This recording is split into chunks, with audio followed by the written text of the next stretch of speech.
In 1917, an 8-year-old Italian boy walked into his Boston classroom and was told he could never speak his language again. So he made a choice that terrified his entire family.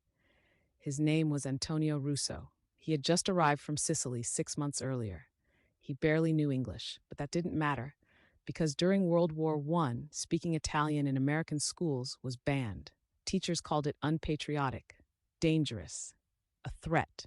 Antonio's teacher stood in front of the class and said it clearly: only English. If you speak Italian, you'll be punished, sent home, maybe worse. But here's what nobody expected. Antonio took it literally. He stopped speaking Italian, but he also stopped speaking English. He stopped speaking entirely. At first, his parents thought he was being stubborn. They yelled, they begged, they brought him to doctors. Nothing. Antonio wouldn't say a single word.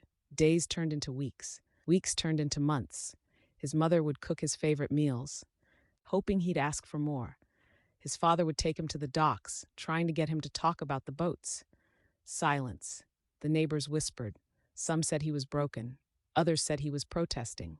But Antonio never explained. Because he couldn't. He had made a promise to himself. If he couldn't speak his language, he wouldn't speak at all. 3 years passed. 3 years of silence. His younger siblings grew up thinking their brother couldn't talk. His teachers gave up on him. His parents aged 10 years and 3. And then one morning in 1920, something changed. Antonio was walking home from school when he saw a little Italian girl, maybe 5 years old, crying on the sidewalk.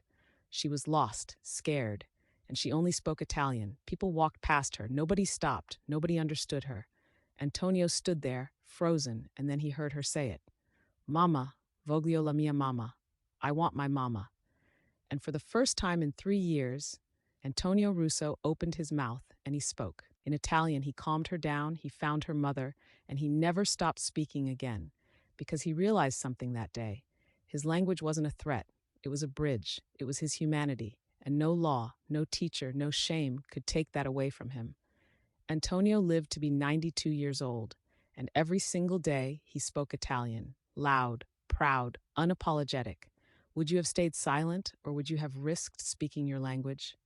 Like and follow for more Italian American stories.